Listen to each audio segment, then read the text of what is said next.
A meeting between the LGBTQ community and Lexington police is taking place as we speak. We'll tell you what they're hoping to accomplish coming up. Well, mostly cloudy skies outside right now, and then we look toward the rest of the afternoon, and some of those clouds could throw off a few showers. I'm going to show you where I expect those in your weekend forecast. It's coming up.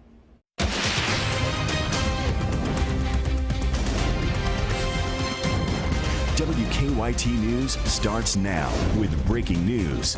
Good afternoon. Bill Bryan and Barbara Bailey here for WKYT. Here's what's happening at noon. A major shakeup announced today by Kentucky Governor Matt Bevin. He's removing every member of the Board of Trustees at the University of Louisville. And he says President James Ramsey at U of L has also agreed to step down. WKYT's Caitlin Sentner has our top story at noon. Caitlin. Governor Bevin announced today that President Jim Ramsey at the University of Louisville is stepping down. He's been with the university for 14 years. Even bigger, though, he said he's dissolving the board, prompting a lot of questions. The board as it exists right now is not particularly functional. Its dysfunction has precluded it from doing what its responsibility is. Governor Matt Bevin says all parties involved in conversations, including President Jim Ramsey, agreed a fresh start was best for the university. Ramsey's resignation could be effective as soon as the newly appointed board is complete. The Board of Trustees has been dissolved as of today. The board had 17 members. The new board will include 13. 3 of those are existing trustees. The other 10 will be chosen by the governor from a list of 30. He's asked the Council of Post-Secondary Education to provide him. For all of its dysfunction, I know personally a number of those that are on the board. I don't know them all, but I know many of them. And to my knowledge, certainly among those I know and even those that I don't personally know, I don't think there is one person on that board who came to that board with any intention of doing anything other than serving the university well. Governor Bevin told us there weren't large conversations with the board about the dissolve. He said they're largely learning about this from our reports, so this is effective immediately. He hopes to have a new board set within the next 2 weeks. In Frankfort, Caitlin Sentner, WKYT. Caitlin, thank you very much. Now, we have just received and uploaded President Ramsey's entire resignation letter. You can read it in its entirety right now on WKYT.com.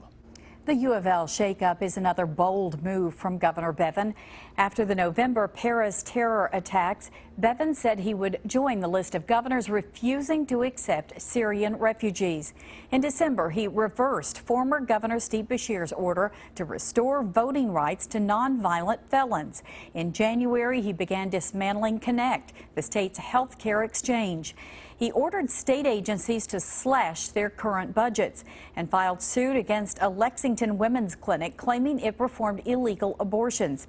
In March, the governor went to social media in a taped message blasting state lawmakers for not taking action on his proposed budget. More coverage, of course, throughout the day and on WKYT.com. Right now, Lexington police are meeting with the owners of the city's gay bars to talk about security. It follows Sunday's mass shooting at a gay nightclub in Florida where 49 people were killed. And WKYT's Andrea Walker is live in downtown Lexington. Andrea, what is the goal of this meeting that's going on today? Well, Bill, the goal is really quite simple. It's about keeping the community safe in downtown Lexington, especially the LGBTQ community, and making them feel secure in light of the Orlando shooting. Now, the meeting is still underway as we speak, but here's what we can tell you so far. Anytime there's a large-scale event like Pride Fest, local venues step up security. But in light of the Orlando shootings, many gay and local lesbian gay bars say they're hoping to increase safety measures even more. Today's meeting between gay and lesbian bar owners and Lexington police has been in the works for quite some time. Of course, the Orlando attack made the need for them to come together much more urgent. So we want to know who the bar owners are. We want to know who the leadership is. As Chief Mark Bernard explained to us this morning, the object of today's meeting is about more than security during the upcoming Pride Festival. We wanted to make sure that we're touching base. They knew who the officers were in case someone needed to respond, and just opening a line of communication. So this meeting has been planned prior with the LGBTQ community leadership. It is something they'd asked for, but with the events occurring this past week, we wanted to make sure that we moved it up, and with the festival, and everybody knew who everybody was. We spoke with several people as they went into the hotel this morning, all of whom are withholding comment until after the meeting. Now, with that being said, the people we're speaking with say they expect this year's Pride Festival to be even larger than normal, out of defiance to violence and in light of the lives lost, in honor of the lives lost at Pulse nightclub. Reporting live in Lexington, Andrea Walker, WKYT. Andrea, thank you. Lexington's Pride Festival is a week from Saturday, that is a week from tomorrow, and Louisville's annual Pride Festival parade is tonight. Mayor Greg Fisher in Louisville is urging everyone to join him during that parade to show compassion for the LGBTQ community. Well, after a couple of days of heat and humidity, it's shaping up to be a beautiful weekend. WKYT meteorologist Micah Harris is live in our First Alert Weather Center with an early look at the forecast. Micah? Yeah, we're getting that wraparound moisture right now, and that is giving us the cloud cover outside, which will bring us a small chance of rain. It's not a great chance, and I would say stick to any plans you have if you're trying to get out there and knock out some grocery store runs before the weekend, doing the grass, whatever you got going on, trying to get the kids outside before it gets too hot outside. Good news is you're not looking for high temperatures today, and you can get them out whenever you want. Just know you could have a passing light shower over you, especially eastern Kentucky. I want to show you this. Look at Jackson and Breathitt County. It's 69 degrees right now. Yesterday we were already close to 89 degrees at this time. Frankfort, 74 degrees. It's actually a pretty good feel outside, and temperatures will basically be around that 80-degree reading, and that small chance of rain is mainly toward eastern Kentucky. However, it could get as far as the I-75 corridor. We'll pay attention to that and my full forecast. I've got a graphic built to show you exactly where I expect this rain, the better chances, but also much better pattern ahead. A good-looking weekend in store. I'm going to show you those temperatures and the sky conditions coming up. All right, Micah, thank you. New on WKYT News at noon, an accused heroin dealer was arrested in Harrison County. State police say Kathy Callahan was driving to Cincinnati to buy heroin that she would then resell in Cynthiana. She was arrested this week after an investigation that state police say lasted several months. Also new at noon, Lexington police have arrested a man in an early morning shooting. A man was shot in the leg about 6:30 this morning on Terrace View Drive off Versailles Road. He is recovering in the hospital at midday. John Young was arrested nearby and charged with assault and tampering with physical evidence. Police say the two men know each other. Training kicked in for an off-duty Lexington police officer during an overnight drive-by shooting. That officer says he thought his family was the target.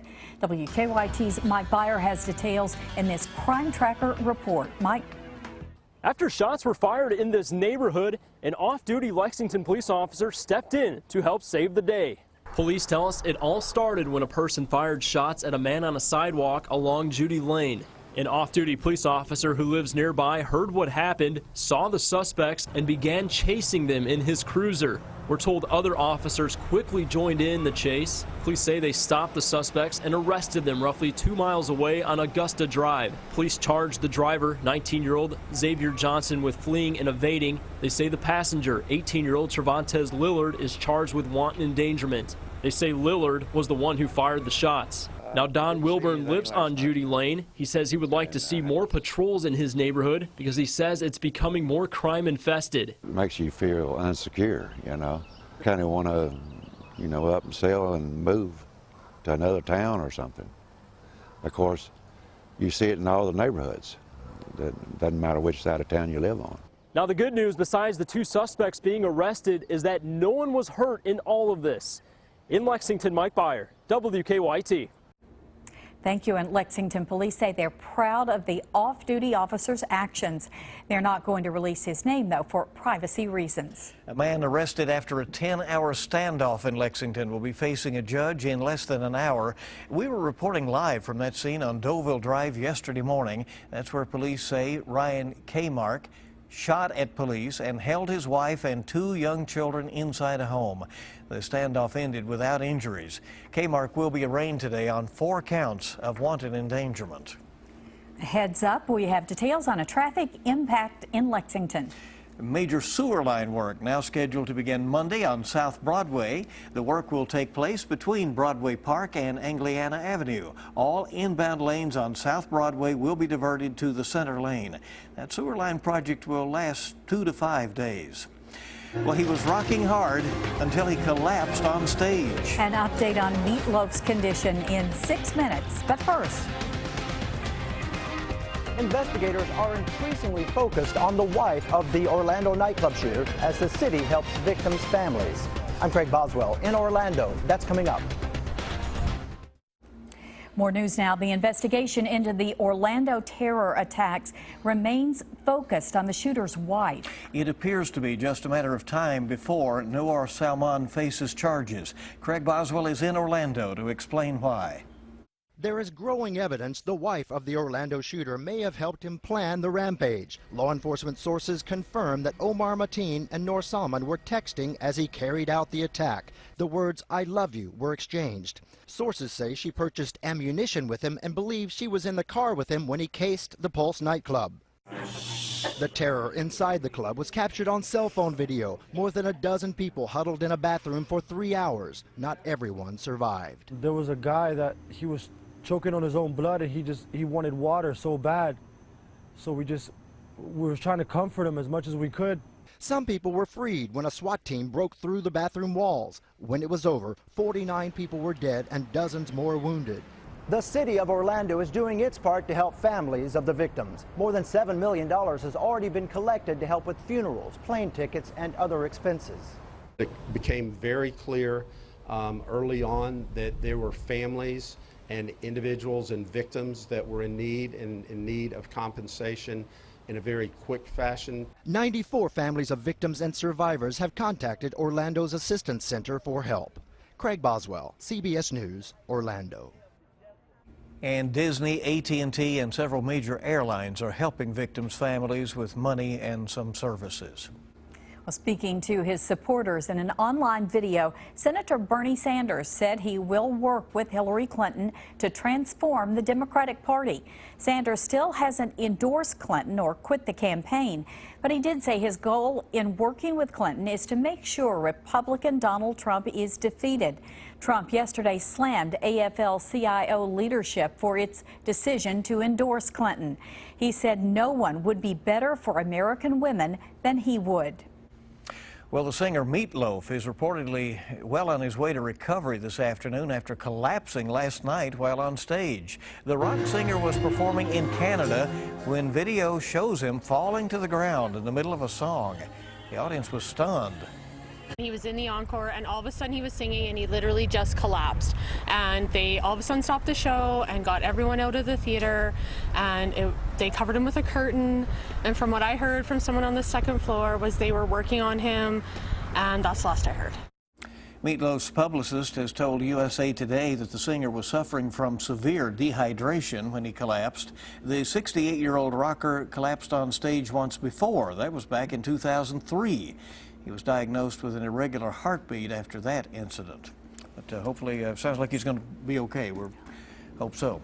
A new outdoor summertime concert series in Lexington debuts tonight. Lakeside Live will take place on Friday and Saturday nights through August at Lexington Green. Point 7 and the Lauren Mink Band will kick off the concert series tonight, starting at 6 o'clock. It should be fun and good weather for that. And coming up on WKYT News at 12:30. A preview of tonight's Pride Parade in Louisville and the extra security measures that will be in place. Boy, is it much better outside. It feels great. It really doesn't feel all that bad whatsoever, but the clouds are still overhead. That will give us at least a chance of rain in the forecast. And I'll show you where I'm expecting that, because not everybody sees rain today. Only a small portion of the viewing area. That's coming up next. Now, your zone-by-zone forecast with meteorologist Micah Harris. Hey, it's 70 degrees right now in Laurel County. I'll take that any day of the week, especially since yesterday at this time we were there at 85 to right around 90 degrees. I mean, it was really, really warm yesterday for all locations. Even if you did get some rain, it was still very steamy once that rain moved on. We're still at 69 degrees in Breathitt County. This is a really nice day. I mean, in terms of the way it feels outside, not looks, we've still got the clouds overhead, 74 now in the capital city. I want to break down the rest of the afternoon, and let me show you where I'm expecting some rain. Obviously, this is not a good chance of rain today. Now, I'm showing you an area where I expect the best opportunity. Far eastern zones, no doubt about it, that is your best chance, but even that is 40%. It's kind of like yesterday. I put out a map similar to this where you had that chance of rain. It looked like two big blobs covering up a large portion of our real estate, but it's just not, there's just not much to it. This is just saying we can't rule it out in this area. But you're talking 75 here in Lexington, 20% chance of rain, which means don't expect rain. Just know that you could have a passing shower. I would head out expecting dry conditions because that's mainly where we're going to be. Hey, let's talk about events to attend this weekend. Kicking off tomorrow morning, Bike Moorhead there in Moorhead, 86 degrees by the afternoon, but it's actually tomorrow morning starting off upper 60s to around 70. Pretty good conditions for that. Harbor Fest down at Lake Cumberland will be perfect. Look at Somerset, Burnside, Pulaski County, Russell County. We're sitting there in the mid to upper 80s. Great weather for that for Harbor Fest. And then you go over toward the western portion of the state or central zones, Kentucky Century Challenge. That's there in Georgetown. Another cycling event. Great weather for it. And the Cowbell Days going on. That kicks off today into tomorrow down in Stanford and Lincoln County. So really good weather for that, as we'll be seeing temperatures there in the mid 80s, low humidity, and guys, plenty of sunshine there for the weekend. And that looks pretty good both Saturday and Sunday. Today, remember, a slight chance at a passing shower, but other than that, we're pretty good there for the weekend, too. Okay, we're going to enjoy that sunshine and those nice conditions. And we're coming back on WKYT News in a moment. A former Wildcat coach on the move. We have the details on that. And believe it or not, there will be a 7th game in the NBA playoffs. Dave Baker has sports next. It's been an interesting week on Wall Street. Here at midday on Friday, all the major market indicators are down.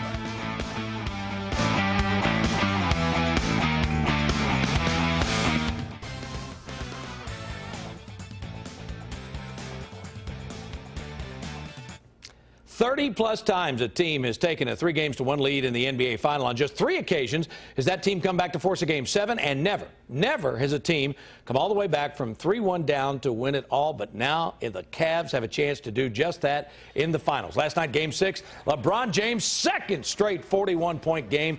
Cavs won their second straight must-win game, beating Golden State 115-101. James dominant, Steph Curry frustrated, so much so that he got himself tossed after he threw his mouthpiece into the stands. Game 7 Sunday night at Golden State, where the Cavs will also try to become the first NBA team since the Washington Bullets in 1978 to win Game 7 on the road in a championship series.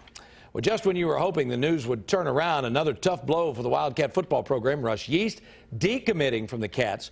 Yeast is a 3-star athlete in the class of 2017 and is the son of former UK great Craig Yeast. Yeast's announcement comes only 2 weeks after Mac Jones announced he was flipping his commitment from Kentucky to Alabama. Yeast is now the 6th recruit to decommit from the Cats. Essentially, the trade between Kentucky and Mississippi State is now complete. Of course, I'm joking, but former Bulldog assistant coach Nick Mingione is the Cats' new head baseball coach. And 2 weeks after he resigned from that position, Gary Henderson is headed for Starkville as the pitching coach.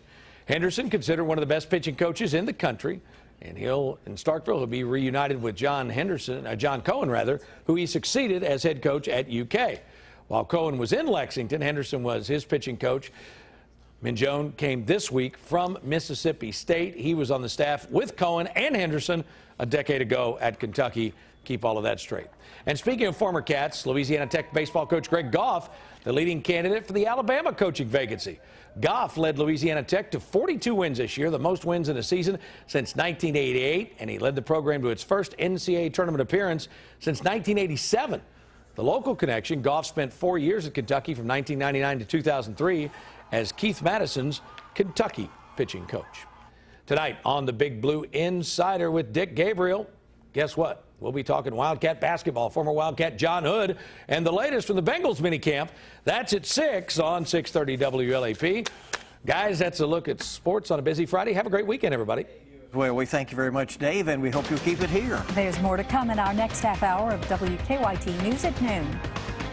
I'm Phil Pendleton in Wayne County. At 12:30, police are looking for a 32-year-old man who has not been seen in weeks.